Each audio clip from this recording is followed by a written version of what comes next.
vamos começar a nossa terceira aula desse primeiro módulo. E é bem importante também que a gente não deixe as informações e as coisas escaparem e sempre que possível tentar criar tempo para assistir a aula novamente durante a semana, né? Já que vocês têm essa facilidade do link estar disponível, poder até assistir de tablet, smartphone, etc. Então, tentar continuar em contato com aquilo, né? Porque muitas coisas podem soar como já conhecidas e sabidas e outras coisas, né, como novas, essas são mais difíceis de serem registradas. Ainda ontem eu estava dando uma aula no Solar do Rosário e eu estava explicando para as alunas sobre o processo de conhecimento de Piaget, quando o Piaget fala da assimilação e da acomodação, né? Então, quando a gente fala, isso Piaget não diz, estou acrescentando, quando a gente fala que o conhecimento é um ato de amor, é porque todo ato de amor altera a realidade pessoal. Todo ato de amor altera a realidade. Então, quando eu estou amando, eu estou sendo alterado. No gerúndio, né? Estou amando, estou sendo alterado. Então, se eu me proponho a conhecer algo, seja a filosofia espanhola, alguém, né? Enfim, se qualquer momento que eu estou estou me propondo a conhecer, eu estou me propondo a ser alterado. Eu estou permitindo, eu estou abrindo a minha alma para algum tipo de alteração. Então isso é importantíssimo, né? Não há conhecimento sem alteração. E eu citava o Piaget porque o Piaget fala que no processo de conhecimento, a primeira etapa do processo é a assimilação. Quer dizer, se você não assimila bem quando a informação é apresentada, todo o processo de conhecimento está perdido ali, está complicado, ele não vai acontecer, né? Então, se para você as coisas não estão soando compreensíveis, se elas não estão sendo bem absorvidas, né, o processo todo de conhecimento, obviamente, vai ficar bem limitado ou nem vai acontecer, ou vai acontecer reduzidamente. Mas não basta assimilar, quer dizer, você compreender o que está sendo dito, por exemplo. Compreender o que está sendo dito, você precisa dominar um pouquinho da linguagem, você precisa ter lido uma outra coisa, precisa saber onde você está situado, etc, etc, né? O professor precisa ter uma didática boa, etc. Mas a assimilação não garante que você vá lembrar disso 10 anos depois, não é? Às vezes ela não garante que eu vá saber isso amanhã. Então, a assimilação não é todo o processo de conhecimento. Obviamente é a primeira etapa, que é a etapa imediata. A segunda etapa, talvez a mais importante e que permite a durabilidade do conhecimento, é a acomodação. No momento que eu assimilei, eu acomodei aquilo dentro de mim. E as coisas que eu acomodo dentro de mim, obviamente, uma nova realidade que é acomodada dentro de mim é uma realidade que altera a realidade antiga. Entende por que todo ato de conhecimento é um ato de amor? Porque o amor, por definição, é uma realidade que altera. Quer dizer, ninguém pode dizer que ama sendo a mesma pessoa há muitos anos. Entende? Porque é impossível isso. Claro que quando nós amamos, nós estamos fomentando a existência do outro na eternidade. Nós estamos sustentando, estamos ajudando o outro a ser eternamente. Porém, como nós já falamos nas outras aulas, o ser humano, né, a substância humana, é aquela feita de realidade e irrealidade, portanto, essa parte irreal é aquela que permite alteração. Então, existe uma parte que está dada e uma parte que está sendo feita, e é essa que permite alteração. Então, quando qualquer professor, qualquer palestrante, qualquer sujeito que vai lá, propõe uma palestra, uma aula, etc., quando ele diz, eu espero que essa aula, essa palestra ajude vocês em alguma coisa, eu espero que você tire um proveito dessa aula ou desse curso, o que ele está querendo dizer é o seguinte, que ao final do curso, ao final da aula, ao final da palestra, você não seja o mesmo do início da palestra, do início do curso. Porque senão é a velha pergunta que já se repetia muito na minha cidade, que vantagem Maria leva? Né?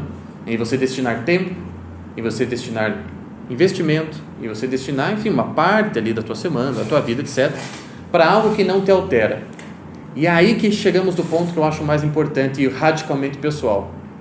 Muitas vezes não altera, não porque ele não vale a pena, mas porque eu não estou aberto para alteração. Não é? Então é como você apresentar determinadas obras de arte, né? Eu chegar agora lá no Morro do Alemão, no Rio de Janeiro, chamar todo mundo lá, obrigado, pôr todo mundo dentro no galpão e começar a falar, agora vocês vão escutar a ópera As Valquírias. do Wagner. Vocês têm que todo mundo achar bonito, né? Quer dizer, provavelmente um ou outro vai achar, é claro, mesmo em situações de violência, de pobreza, etc, etc, isso não impede a abertura de alma. Algumas pessoas reconhecerão o valor daquilo, mas eu acredito que a grande maioria não reconhecerá. E não é porque a ópera não tem esse valor, muito pelo contrário. Então, eu faço essa introdução sobre o amor ao conhecimento para propor a seguinte pergunta: em que medida nós cometemos fraudes a respeito de nós mesmos? Em que medida a minha substância, a minha pessoalidade é fraudulenta? Ou seja, eu digo querer uma coisa, eu tento querer uma coisa, mas me falta a decisão radical, a abertura necessária para que aquela coisa se instale na minha vida e altere a minha realidade. Quer dizer, quando eu falo de fraude, no sentido aqui do curso, quantos de nós muitas vezes não nos pegamos com atos diletantes, quer dizer, querendo posar de interessado em alguma coisa, né? Eu já me vi muitas vezes fazendo isso, por várias razões, ou porque eu ia ganhar alguma coisa em troca, ou porque eu não queria que a pessoa ficasse chateada comigo. Ela estava falando do trabalho dela e eu estava fingindo o maior interesse naquele trabalho, que é um saco, etc, etc. Oh, que bacana, nossa, acho isso super legal, e eu acho aquilo medíocre, etc, etc. Quer dizer, o quanto esse tipo de coisa, que vai desde as relações, as conversas de mesa de bar, até a proposta de realizar e fazer um curso, veja que eu usei a palavra realizar, até a proposta de realizar um curso, o quanto a fraude não nos persegue. E aí, quanto mais ações fraudulentas, né, ações que realmente não revelam intimamente aquilo que eu quero e que eu às vezes tenho medo de confessar que quero, maior o risco de despersonalização, que é uma coisa que a gente tem falado desde a primeira aula. Quer dizer, a fraude, quando ela atinge o núcleo pessoal e a pessoa já não consegue mais realizar aquilo que intimamente ela diz querer realizar, a fraude é um dos grandes perigos da vida humana e de coisificação da vida humana. Quer dizer, nós perdemos um pouco da nossa substância ao permitir que isso aconteça. Então, por exemplo, até mesmo a vida de estudos, ela tem grandes riscos de fraude, porque justamente a vida de estudos pode ser um excelente escudo, bem ilusório, para que o sujeito fique o dia inteiro lendo e não conviva. Não é? Para que o sujeito fique o dia inteiro postando coisas no Facebook, o dia inteiro falando de cultura, e a vida dele, concreta e dramaticamente, seja um grande vazio, um grande tédio. Então, assim, você resolveria metade dos problemas de muitos intelectuais de redes sociais, por exemplo, de Facebook, simplesmente convencendo ele que o que ele precisa é achar uma namorada, né? E achando uma namorada, metade dos problemas estariam resolvidos, porque ele ficaria menos tempo lá, teria uma vida mais real e menos abstrata. Quantas vezes, né, aqueles escritores, jornalistas, articulistas, etc., que escrevem, que opinam, etc., e que você vê ali acidez nas palavras e ao mesmo tempo não deixa de revelar um diletantismo, uma fraude, um fingimento de interesse, etc. Quantas coisas dessas cairiam por terra se ele abrisse verdadeiramente a alma dele para a vida e quisesse, como um exterminador, acabar com cada possibilidade de fraude na própria personalidade? É disso que se trata o mapa do mundo pessoal. Quer dizer, nós não podemos falar de pessoa, falar das coisas que nós estamos falando desde a primeira aula, com ares diletantes, né? Nós não podemos permitir que a fraude aconteça justamente no assunto mais radical para qualquer um aqui, que é a própria realidade pessoal. Quem é você? Se eu permito fraude até neste aspecto da minha realidade, quem dirá nos outros aspectos da minha realidade? Se eu me permito corromper até neste recôndito da minha alma ou da minha realidade, quem dirá nos outros? Quer dizer, se eu não consigo ser sincero, bravamente sincero, corajosamente sincero comigo mesmo, como diria Olavo de Carvalho, naqueles atos desprovidos de testemunha exterior, se eu não consigo ser sincero comigo radicalmente nessas situações, como ser sincero, como ser grave, como ter substância pessoal efetivamente no meu agir no mundo, nas minhas relações profissionais, nos jantares entre amigos? Como? Como emanar verdadeira substância e ser reconhecido por isso, né? Ó, ali tem alguém, e alguém real, né? Hoje a coisa mais difícil é você encontrar gente real, gente de verdade, gente de carne e osso, né? A frase do filme O Sexto Sentido nunca foi tão filosófica. I see dead people. A gente vê gente morta toda hora. Quer dizer, gente que... Em que sentido ela é morta? No sentido que a realidade dela é atravessada o tempo todo por milhões de coisas, informações, coisas vindas do ambiente externo, coisas vindas do interno, e que a pessoa é refém de tudo aquilo. Absolutamente refém, ela não percebe que ela é refém. E ela até expressa alguns gozos, alguns sentimentos, alguns apetites que ela não faz a menor ideia que aquilo não é dela, que não é íntimo, que não é radical.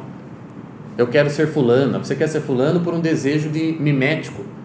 Quem nunca leu as coisas do René Girard, procure René Girard, um pensador francês. Ele tem um livro chamado Mentira Romântica e Verdade... Puxa vida... alguma coisa, Mentira Romântica e Verdade, não vou lembrar agora o término do título, mas é René Girard, tá? Termina com D. O René Girard, ele fala do desejo mimético, né? Aquele desejo assim, por que você quer tal coisa? Porque o outro também quer. Né? Você nem queria, mas agora você quer. Por quê? Porque ele quer. Por que você quer estudar? Ah, porque o fulano quer. Né? Por que você quer melhorar? Porque todo mundo diz que quer, então eu também quero. Então, essa introdução é para falar que a possibilidade de fraude, ela é eminente. No caso da realidade humana, ela é eminente, ela é um perigo assim, que está à nossa porta o tempo todo, 24 horas por dia, até nos nossos sonhos, até nos nossos projetos. Quantos projetos você já teve ao longo da sua vida que você disse assim, nossa, eu quero muito isso. Passado um tempo você viu que você não queria nada daquilo. E você jurava que aquilo era muito teu. Né? E aí passou, não era mais. Né? Quantas vezes, né, você já não precisou fazer esse tipo de revisão da própria vida, dos próprios interesses, e daí confessar, né, miseravelmente que você não queria aquilo, no fundo. Né? Em grande parte, isso é permitido e faz parte do aprendizado da vida também. Ninguém nasce sabendo, ninguém nasce lá, eu sei o que eu vou fazer o resto da vida. A não ser Vitor Hugo, né? 5 anos de idade, serei escravo da pena. Então tá, o sujeito já sabia o que ele ia ser com 5 anos. Ou Mozart compondo com 5 anos, se apresentando para o imperador.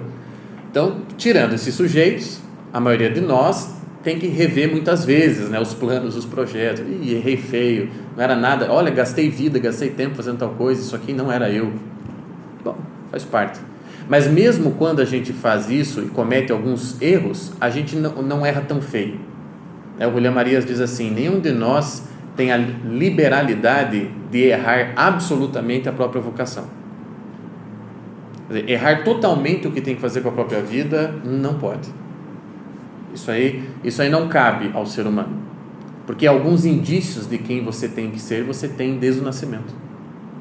Alguns indícios. E você pode errar um pouco no tom, na forma, na expressão, mas errar completamente, não. A não ser que você esteja plenamente coisificado. Então, a possibilidade de fraude, ela é iminente na realidade humana para cada um de nós, porque muitas vezes nós esquecemos, veja só o que acontece com a própria filosofia, né? A filosofia atual, ela corre um grande risco de ser esquematismo. Quer dizer, você vê lá o sujeito tem uma mente brilhante, consegue tratar de 1000 assuntos, mas o saldo do livro dele é nada. Tá, e o que eu tiro para a minha vida com isso daqui? Nada. A não ser que ele tenha uma mente brilhante. Quer dizer, a filosofia, segundo William Marias, é a atividade que conceitua a evidência. Isso aqui é muito importante. Ó. Então, filosofar é conceituar a evidência. Veja que coisa fantástica. O que é uma evidência? Toda vez, mas é evidente tal coisa. O que é uma evidência? Que é óbvio? O que mais? Resta dúvida. que não resta dúvida que se exime da prova, né? Não há necessidade de prova, é evidente tal coisa, né? Inclusive, nenhuma ciência seria possível se não tivesse ali, no início da ciência, tornando possível a ciência, uma evidência. Sem evidência não começa nenhum processo de conhecimento. Se desde o primeiro ato a ciência se coloca em questão, então não haverá nenhum tipo de conhecimento seguro daquela ciência. Então a química parte do princípio de que existe, né, alguns componentes químicos, eles existem, eles estão presentes na natureza e isto é evidente. Agora o que a gente monta a partir disso aí é outra coisa, mas esta é uma evidência. Como é evidente que existe vida na Terra, por isso a biologia parte dessa evidência. E a história parte da evidência de que nós temos passado, e esse passado está registrado de alguma forma. Então, se a filosofia é o conceituar a evidência, você veja que a filosofia nada mais é do que um labor humano, um labor interior da atividade de um homem de carne e osso em dizer, com outras palavras, aquilo que já está dito pela realidade. Muito próximo nesse sentido do artista, só que o artista ele não conceitua a evidência, né? Ele dá outros matizes para a evidência, sem necessariamente conceituá-la. O artista não fica buscando um conceito, uma expressão lógica para uma evidência da vida. Não, ele dá um outro matiz, ele usa outras cores para mostrar algo que está presente na vida sem necessariamente conceituar. Agora o filósofo não, o filósofo ele busca em certa forma a exatidão, que é a exatidão da expressão. Seja que ele consiga expressar por escrito e ele ter uma obra escrita, seja porque ele expressa com a própria vida. Mas o que ele quer é demonstrar de alguma forma, seja com a vida, seja com os livros, seja com as aulas, ele quer demonstrar uma evidência, uma coisa que é notória para qualquer um. Portanto, por que eu estou falando isso? Cada um de nós, na relação consigo mesmo, deveria adotar um método filosófico. Quer dizer, cada um consigo mesmo deveria se esmerar no conceito das próprias evidências, na confissão, na assimilação e acomodação das próprias evidências.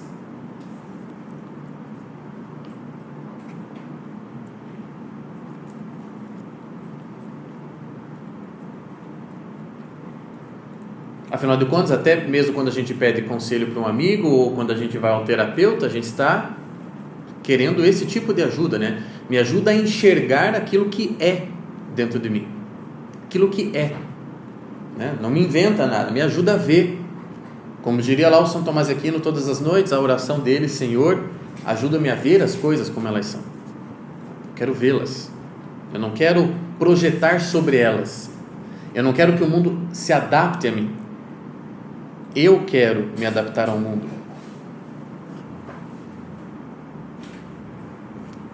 Tanto é que o Julián Marías diz que o grau máximo de liberdade do homem não é simplesmente aceitar o mundo. Aceitar o mundo é um passo, né? Uma hora ou outra a gente tem que aceitar, o mundo é assim. Mas veja que aceitar o mundo é assim é uma atitude, puxa, fazer o quê? Não dá para ser diferente, né? É assim. É uma atitude desgostosa com a vida, né? Todo mundo também já teve esse sentimento. Não tem outro jeito, é assim mesmo. Essa não é a atitude mais perfeita. O Julián Marías diz: a atitude mais perfeita não é aceitar a realidade simplesmente, né? Já é bom, mas não é a mais perfeita. A mais perfeita é adotar a realidade. Vejam só que coisa, outra nuance fantástica. Quando eu adoto, quer dizer, eu quero que aquilo seja daquele jeito. Veja que a gente poderia aplicar isso aqui a 1000 coisas, inclusive as relações amorosas.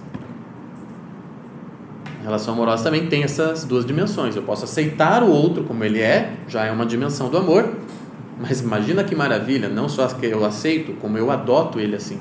Eu quero ele assim. É outro patamar, né?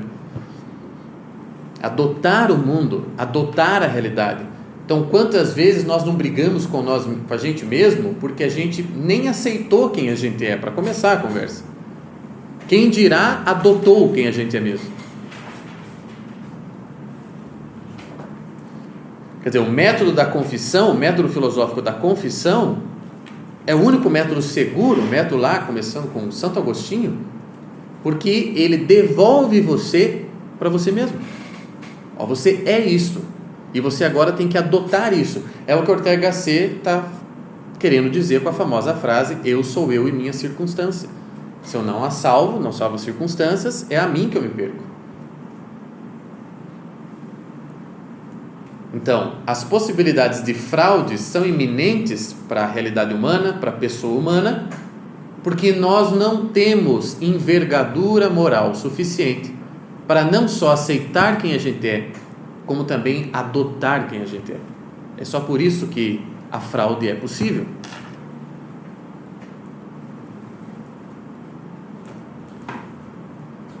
Quando eu falei na primeira aula, olha, é preciso um pouco de violência consigo mesmo. Isso pode ser aplicado aqui agora também. A violência daquela coragem, daquela fibra interior, em que você, conhecendo as suas circunstâncias, o seu mundo, o que diz respeito a você, quem você pretende ser, quem você é hoje, quem você pretende ser amanhã, você conhecendo os seus limites, você conhecendo os projetos que são mais íntimos, a trajetória mais radical, aquilo que você pode chamar de vocação, absorver tudo isso da maneira mais perfeita, aceitar e adotar isso como seu. Ou seja, é um certo gozo espiritual que se expressará da seguinte maneira: eu sou o que eu sempre quis ser. Você já pensou poder dizer isso? Eu sou quem eu quero ser. Então, é a diferença entre obediência e docilidade. Na obediência a gente diz assim para o pai, para a mãe, para o chefe: tá bom, vou fazer. Isso é obediência, e é uma virtude muito bonita, inclusive. Mas entende que ela fica na mesma clave do aceitar o mundo como ele é. Não dá para ser diferente, o chefe quer assim, então vamos fazer como o chefe quer, ainda que eu discorde. Agora, a docilidade é querer o mesmo que o outro quer. É querer o mesmo que Deus quer, por exemplo. É querer a mesma coisa que meu pai e minha mãe querem. Isso é ser dócil. É querer a mesma coisa que o meu professor quer. Isso é ser dócil a ele. Você veja que o cachorro, ele não é só obediente, o cachorro é dócil também.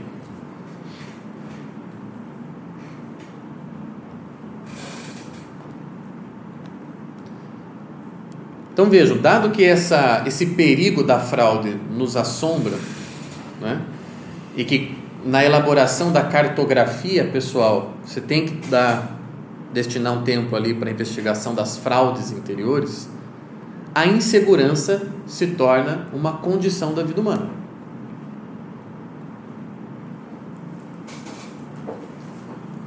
Por que a insegurança é uma condição da vida humana? Porque, já falei algumas vezes, a nossa realidade é específica a ponto de nós andarmos todo dia numa corda bamba entre o ser e o não ser, entre o que a gente está atualizado e o que a gente não atualizou em nós, entre o que a gente está sendo agora e o que a gente diz querer ser, ou pretende ser, ou ainda não decidiu se vai ser, e está prorrogando em ser, e etc. Quer dizer, e aí a insegurança se revela onde?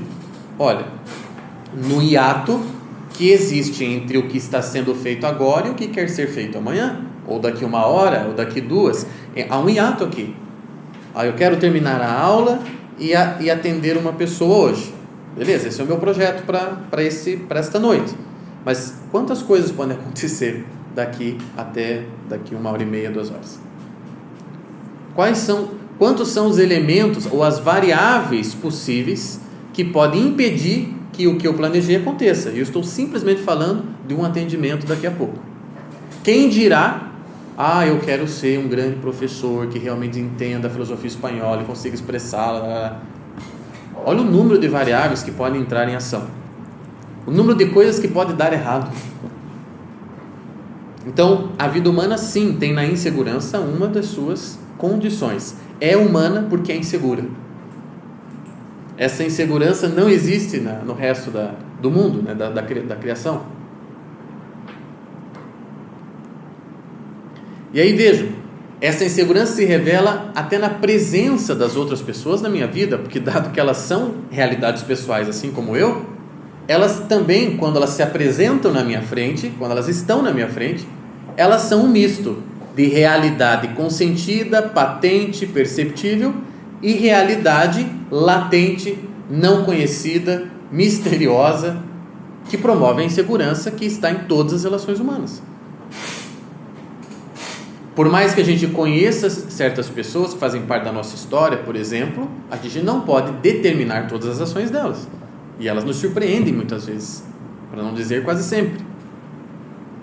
E quem dirá as pessoas que eu mal conheço, né? O elemento de insegurança fica ainda mais perceptível, né? Porque aí eu realmente sei muito pouco sobre o outro. E o outro é verdadeiramente um mistério para mim, porque a zona de latência é muito maior que a de patência. O Julián Marías usa lá no Antropologia Metafísica a expressão círculo de latência. Quando eu capto qualquer realidade, seja humana ou não, eu capto o que está patente e o que está latente àquela realidade. Então, por exemplo, eu estou andando na rua e vejo um cachorro. Eu capto a patência do cachorro, é um cachorro. E capto a latência, que não está sendo dita no momento, mas que está ali, subjaz. Eu sei que ele pode abanar o rabo para mim, eu sei que ele pode latir, eu sei que ele pode pedir carinho, eu sei que ele pode pedir comida, mas eu sei que ele não pode mugir. Isso está tudo no círculo de latência. Então, se eu consigo fazer isso com o cachorro, que é uma realidade fechada, no sentido que as possibilidades deles já estão ditas na espécie determinada, que ele é uma espécie determinada, e com o ser humano, e com as pessoas, né, que são evidências, cada um aqui uma evidência, é evidente, a sua presença aqui é evidente, mas são evidências dramáticas, como a realidade pessoal é dramática. Por que são evidências dramáticas? Porque tem um lapso, né, um hiato muito maior de latência e que às vezes torna-se um mar profundo realmente, no sentido que o sujeito mesmo não conhece a sua própria latência, quem dirá aquele que o observa, se relaciona com ele, etc.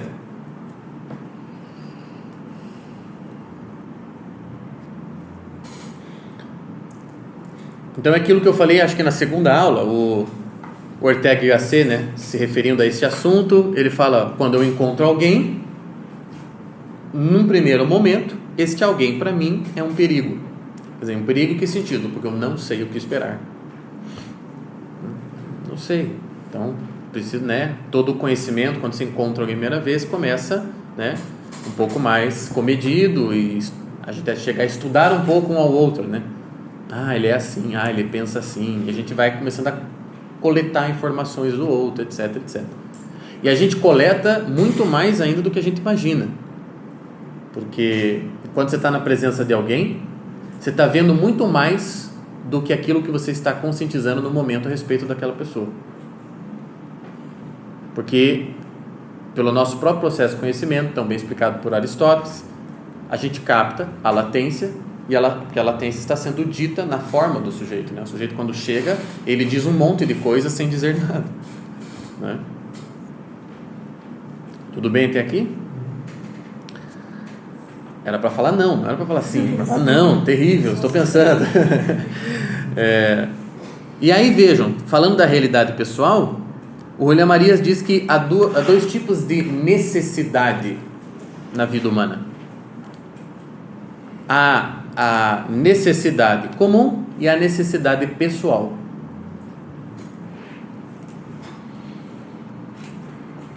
Então, todos nós, realidades pessoais que somos, indivíduos, temos dois tipos de necessidade na vida: as necessidades comuns e as necessidades pessoais. O que configura uma necessidade comum?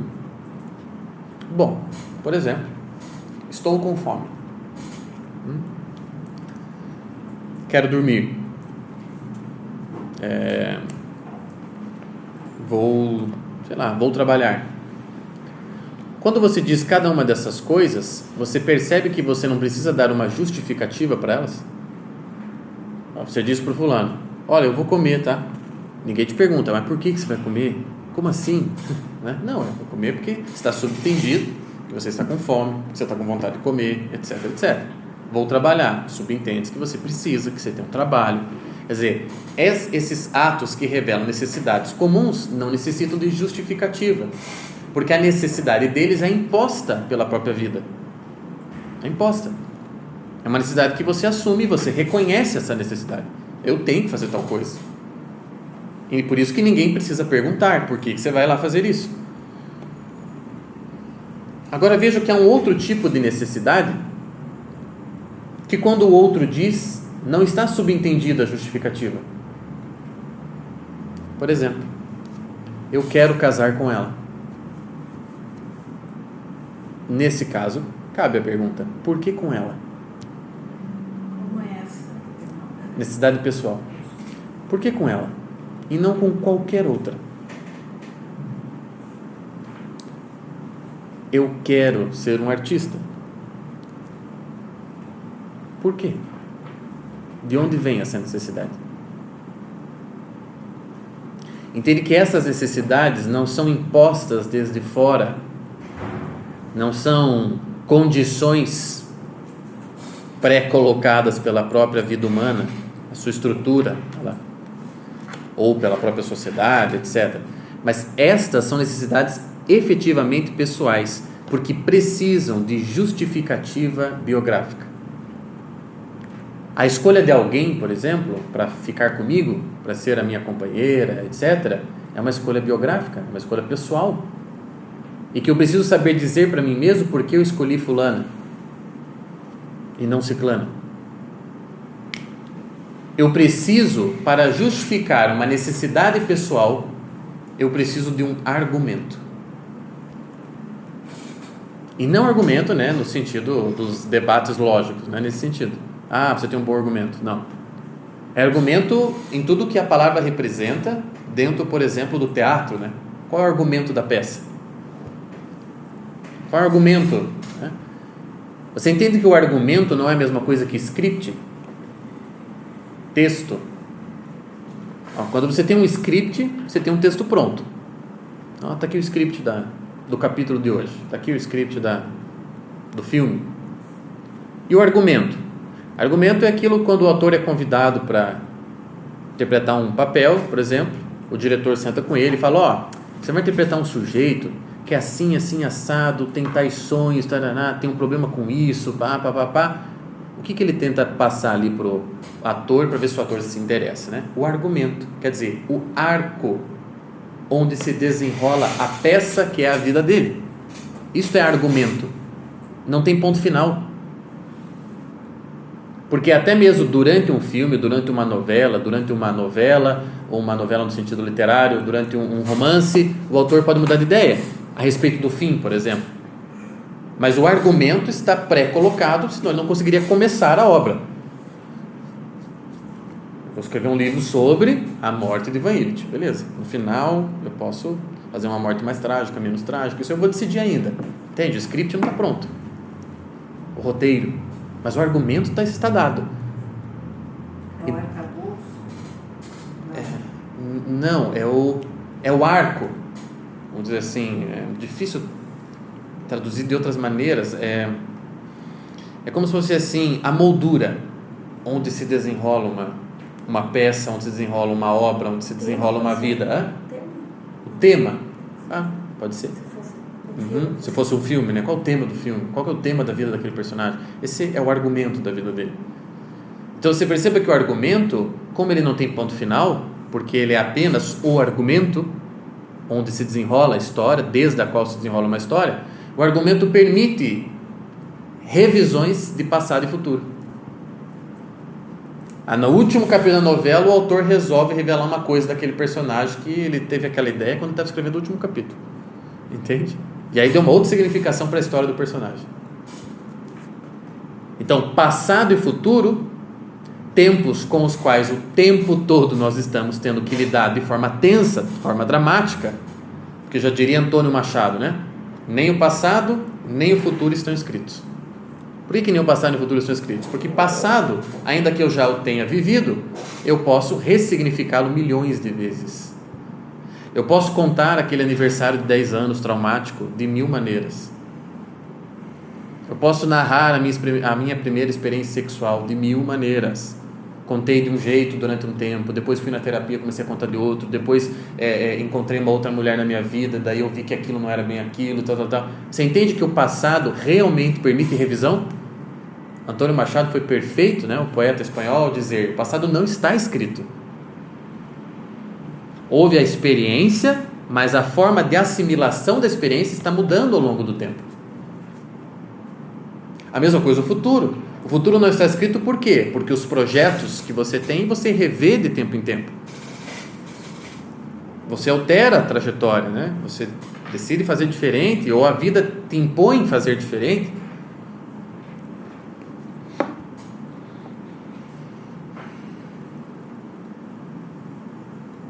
Você queria ser funcionário público e acabou sendo escritor, que é o caso do Graciliano Ramos. Você pensou em ser advogado, acabou sendo escritor, que é o caso do José de Alencar, e tantos outros, né? Quer dizer, você tinha uma ideia e acabou sendo outra. O futuro também está aí para ser reescrito. E os dois se encontram, passado e futuro, no presente, que é a conexão entre os dois, e que esta conexão é mais fecunda, quer dizer, a forma como você amarra passado e futuro dentro de você é mais fecundo, é mais radical, é mais pessoal, quanto mais aquilo revelar o argumento pessoal, que é o tema da sua vida.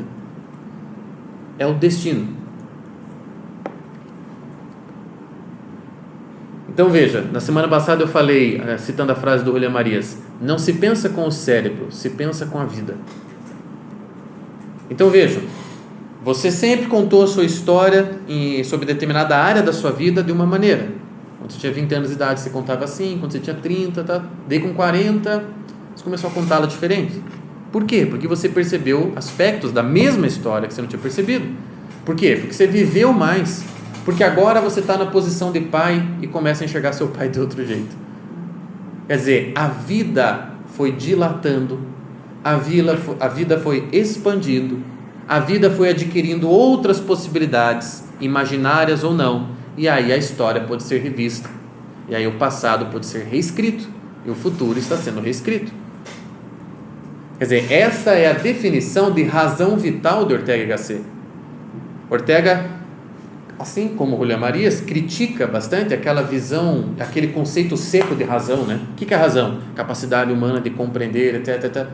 Isso aí, para ele, sempre soa um pouco artificial, né? Ou tratá-la como uma faculdade assim seca. Para eles, razão só pode ser entendida como razão vital, porque ninguém entende o mundo como o Tiago. Por quê? Porque ninguém está no mundo no lugar do Tiago. Quando eu me encontro com as coisas, quando eu estou estudando matemática, assim como todos os meus coleguinhas da mesma série que eu já estou aprendendo aquilo do jeito do Tiago e não do jeito dos meus colegas. Quer dizer, é a minha vida inteira que aprende aquilo. Isso é razão vital. É uma noção, né, do Ortega C, repetida pelo Julián Marías depois. Então, o dramatismo da vida humana, para usar agora a expressão própria do Julián Marías, o dramatismo está justamente na contínua e necessária reabsorção das circunstâncias nas quais nós estamos inseridos como realidade humana, como realidade pessoal. Essas circunstâncias, então, incluem a insegurança, né, a latência, a reescrita de passado e futuro, e por aí afora, as fraudes. Tudo isso é circunstância da realidade pessoal. E o dramatismo da vida humana é reabsorver isso o tempo todo. Reabsorver em relação à própria história, por exemplo.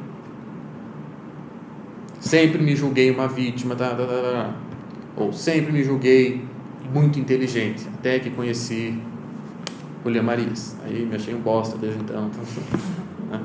Com razão. Então, esse tipo de coisa, quer dizer, o sempre achei, sempre pensei. Quer dizer, quanto mais você consegue revisitar você mesmo nesse sentido, né?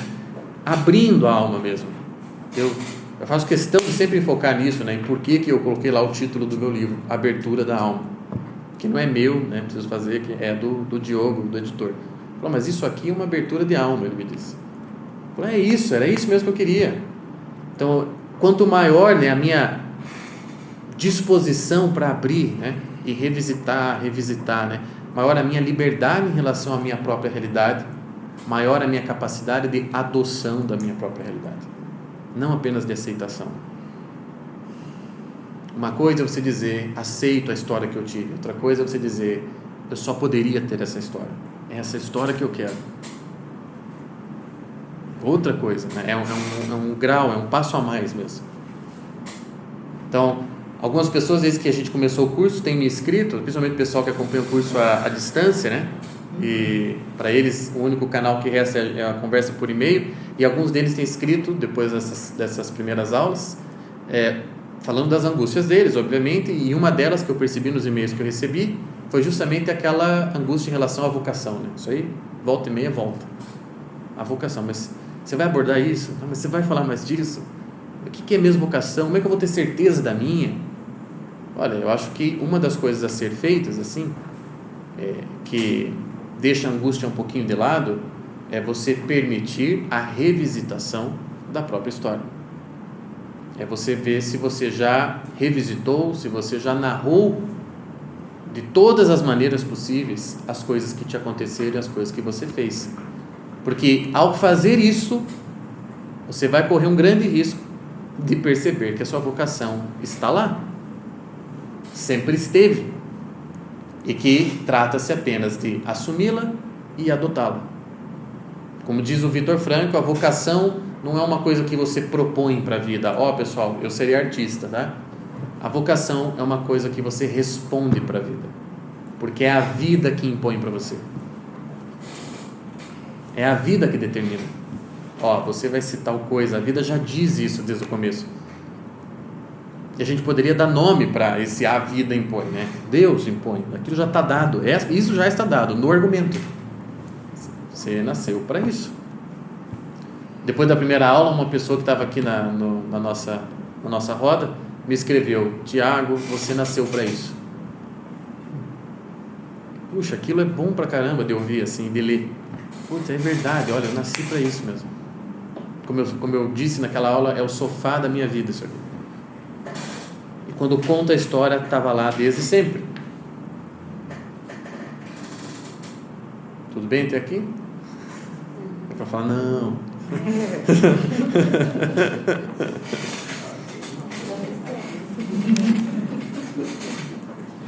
Mais uma coisa que eu quero falar é sobre... Eu vou conseguir. Quando eu brinco assim é para falar que não, é lembrando da primeira aula, da nossa também, dado que a abertura de alma, a nossa disposição em nos desinstalarmos do nosso local de segurança, né? E permitimos que certas dúvidas aconteçam, né? E permitimos que alguém chacoalhe o nosso aquário, né? E aquelas areia e pedrinhas do fundo, que aquilo suba. Alguém vem aqui na aula e chacoalha o meu aquário, que é a minha vida, e eu vejo tudo aquilo subir e seguro algumas, outras descem de novo, etc, né? Então isso é a capacidade de permitir a desinstalação, mas tendo o controle, obviamente, do que está acontecendo, senão você vai ficar doido e aí vai me dar trabalho, etc, etc. Então, falando agora do núcleo de experiências, né? Uma coisa que era importantíssima eu tratar hoje era sobre os tipos de experiência que a gente tem na vida também. Quer dizer, a realidade humana, a pessoa humana é capaz também de dois tipos de experiência na vida. Então, assim como há dois tipos de necessidade, há dois tipos de experiência. Também podemos chamar o primeiro tipo de experiência de experiências comuns, ou experiências cotidianas. Comuns acho que fica melhor. E o outro tipo de experiência, de experiências radicais.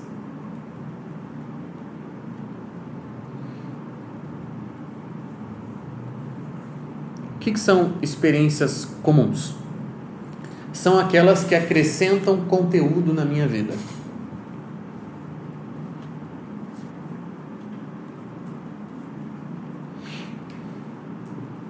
Então, obviamente, desde do útero das nossas mães, nós estamos tendo esse tipo de experiência, né? Nós estamos sendo acrescidos ali, nós estamos ganhando informações, conteúdo, a realidade está se expandindo para nós com essas experiências em relação às quais não precisamos ser muito ativos, que elas acontecem e nunca param de acontecer.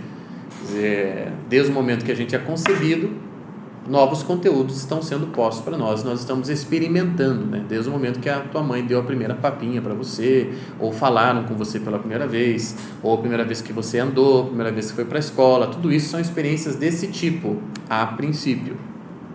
Pode ser que algumas delas tornem-se experiências radicais. E aí, quando o Julián Marías fala de experiências radicais, ele aborda isso em vários livros: Razão da Filosofia, Mapa do Mundo Pessoal, Persona,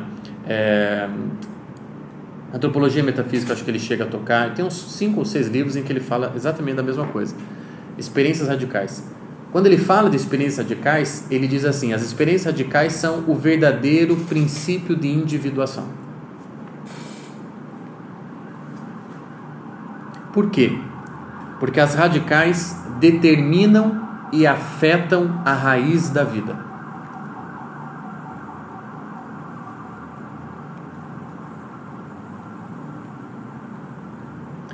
Ou seja, elas afetam o quem eu sou.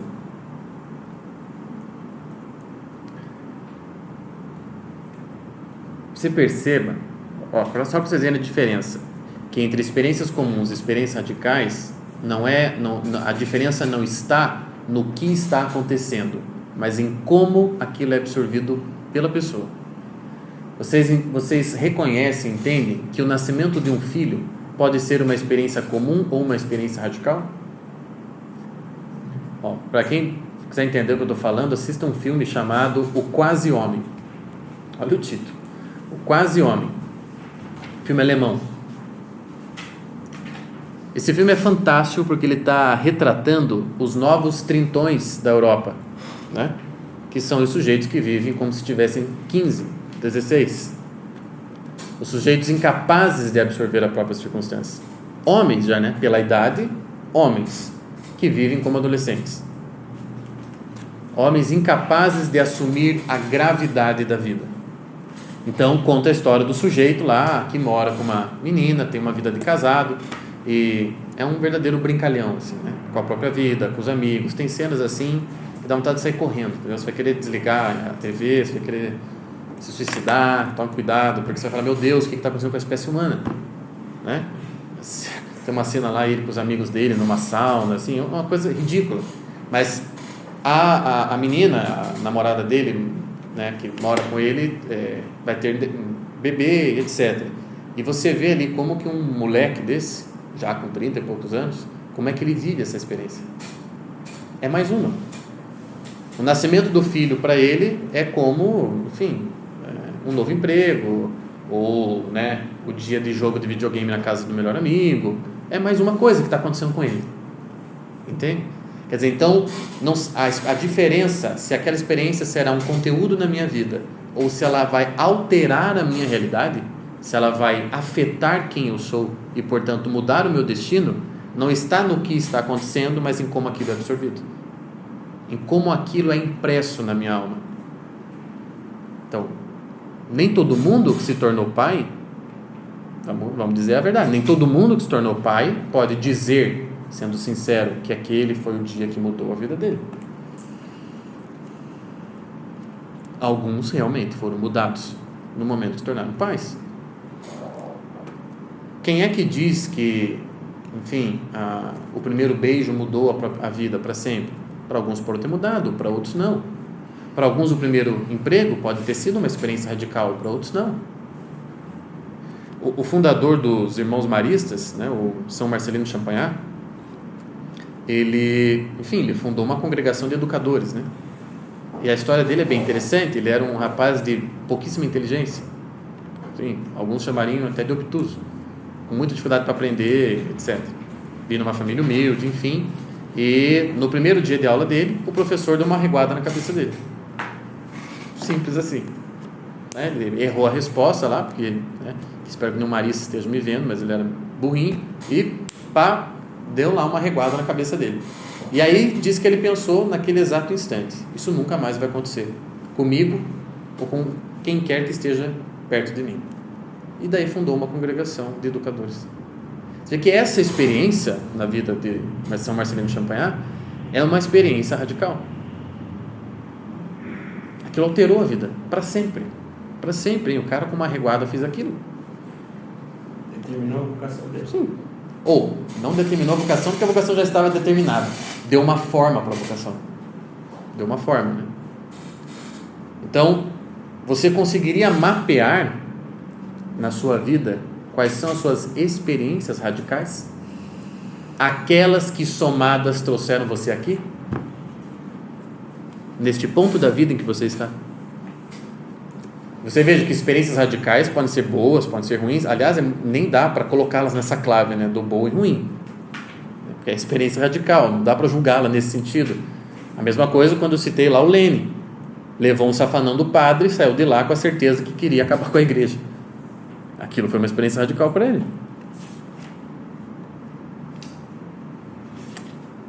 Por exemplo, para mim foi uma experiência radical quando eu li o primeiro texto do Olavo de Carvalho na minha vida. Isso foi uma experiência radical. Não preciso nem ficar falando, porque minha vida foi, a partir dali, minha vida foi outra. Qual texto? Inteligência e Verdade. É um baita texto. Em parte, aconselho quem não leu, procura lá. Inteligência e Verdade. Tem no site dele. Como também, para mim, foi uma experiência radical tornar-me pai, foi uma experiência radical conhecer a minha professora, foi, entre outras coisas, uma experiência radical abrir o meu escritório. Estou falando das mais recentes. Uma vez você disse que o Adolf Hitler, acho que era pintor, ou assinou. Isso, e a professora... Foi uma experiência radical. Foi uma experiência radical. A vocação dele. Não, aí ele deu aquela forma para a vocação dele. Você acha que aquilo era a vocação dele? Eu acho que aquilo revela um aspecto da vocação dele, mas que ele realizou de maneira deturpada, mas revela algo dele, revela, porque do nada nada vem, entendeu? Do nada nada vem. Você não pode achar que o Hitler foi posto ali e que aquilo não tinha nada a ver com ele. Você não pode, porque enfim, teria que ser uma coisa absolutamente inexplicável o que aconteceu com a Alemanha. O fato que aconteceu aquilo é porque o povo alemão permitia aquilo era uma possibilidade dos alemães e uma possibilidade interior do Hitler. Houve um encontro de possibilidades e Hitler pôde fazer o que fez. Mas veja que aquela experiência radical com a professora de artes deu uma forma para a vocação dele, que se não tivesse acontecido aquilo, a forma teria sido outra. Ele poderia ter exercido aquilo de 1000 maneiras, né? Como o Champagnat poderia ter exercido de 1000 maneiras a mesma vocação.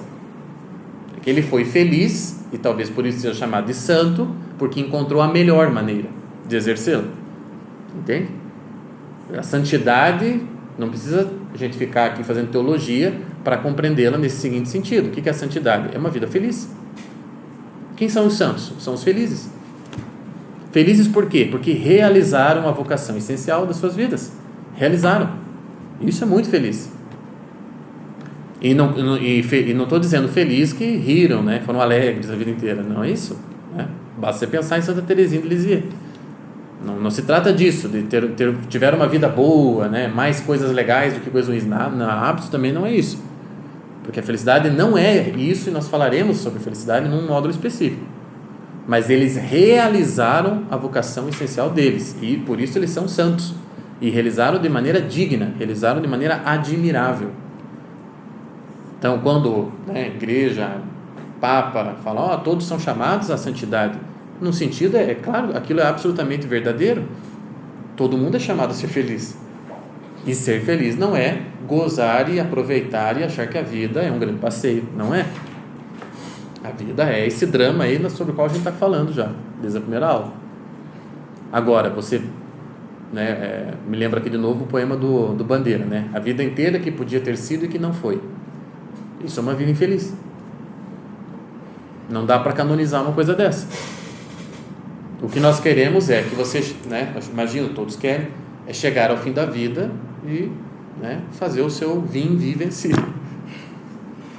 Eu fiz, eu fui, eu realizei. E isso tem uma grande chance de dar certo, de realmente acontecer, se você estiver consciente das experiências radicais que fundam o teu destino. Elas fundam, elas dão uma forma para você. Olha, só o trabalho de diferenciar as experiências comuns das experiências radicais já dá um trabalhão enorme, mas quando você conseguir fazer isso, você já vai ter uma ciência de si mesmo muito maior. Quando você conseguir separar essas coisas. Olha, o que foi determinante para que eu estivesse onde eu estou hoje? E esse onde, obviamente, não é físico, é onde com a própria vida. O que foi determinante para que eu estivesse neste lugar que eu estou? Seja pela via positiva, seja pela via negativa. Às vezes, numa dessas experiências radicais que afetaram, que impressionaram você, que foram autênticas a ponto de nunca mais serem esquecidas e de realinharem sua trajetória, às vezes algumas delas podem ter se tornado o que o Louis Lavelle se chama momento de lucidez. Lavelle, grande filósofo francês, explica que o momento de lucidez é quando, e você vai provar disso algumas vezes, ou uma ou duas, mas poucas provavelmente, todo o universo se expressa num sentido e você absorve aquele sentido.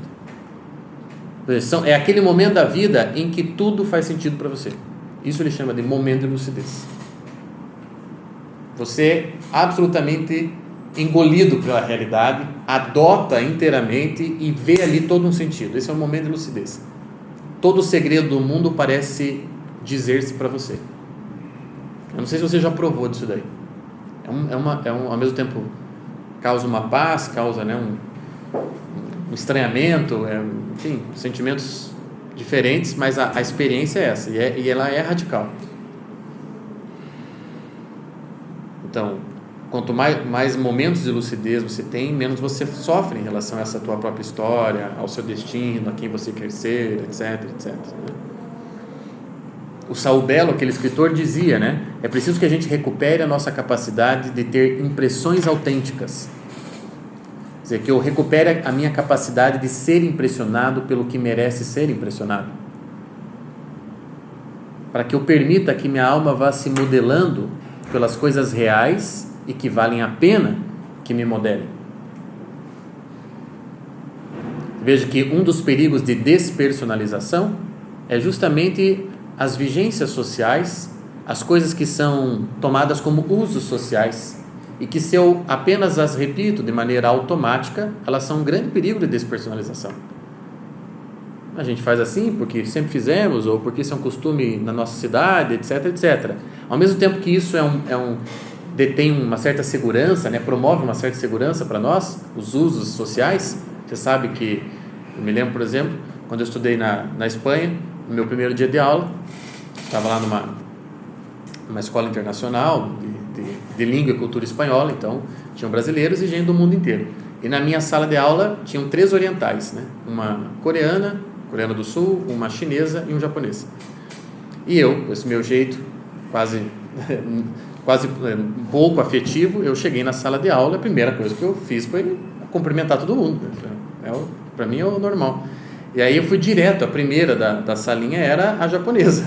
E eu fui direto nela, né, como é que tá, e fui abraçando, assim, já me aproximando dela para cumprimentá-la, e se ela deixasse até abraçá-la, né? E ela deu um pulo na cadeira, ela chegou a cair da cadeira. E daí foi bem nessa hora que o professor chegou na sala, né? E daí tava todo mundo rindo, ela vermelha, eu constrangido pra caramba, e esse foi meu primeiro dia de aula lá, já mostrando toda a minha brasilidade. E foi uma experiência quase radical.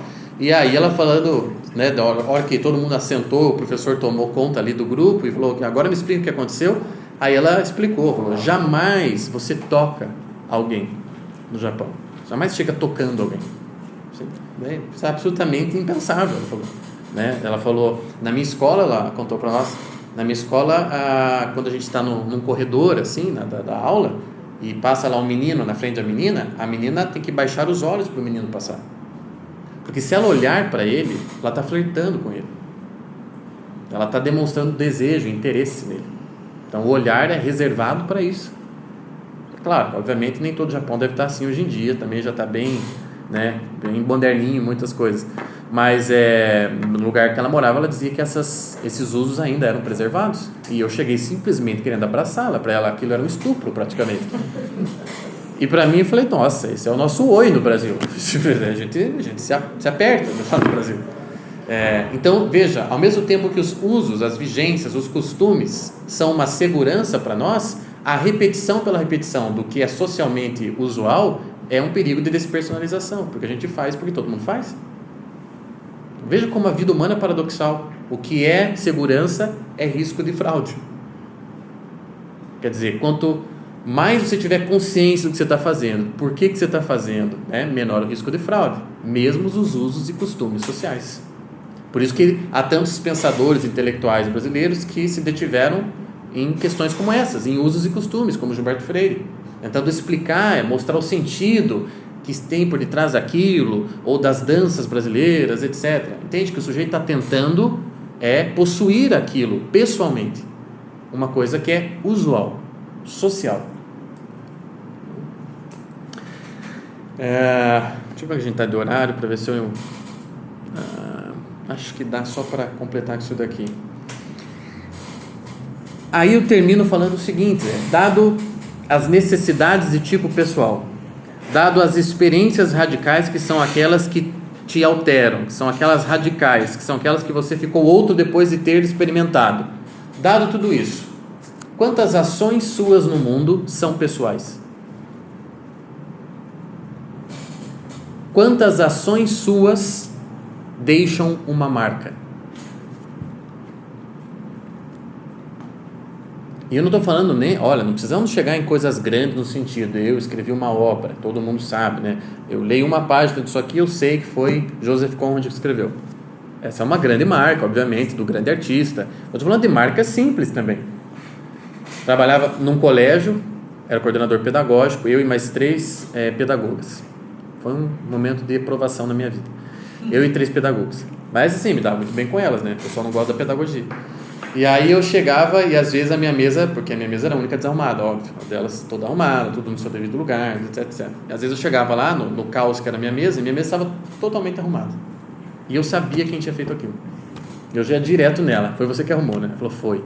Como é que você sabe? Ela falou, só você faz assim. Quer dizer, existem coisas que a gente deixa marca, que são pequenas, mas que são nossas, entende? Ela fez aquilo como apenas ela faria. Uma coisa simples. Às vezes é na comida que você está fazendo. Às vezes é no jeito que você estuda. É no jeito que você trata os outros. É no jeito que você projeta, que você imagina. Quer dizer, em toda a vida, em toda a tua vida, em que aspectos dela você consegue ser pessoal a ponto de imprimir a tua marca? A ponto de não se confundir com nenhum outro. Olha que coisa. Pense na diferença de ambiente entre um baile burguês, que todos os homens têm que estar de black tie, por exemplo, e uma conversa entre amigos na sala de casa,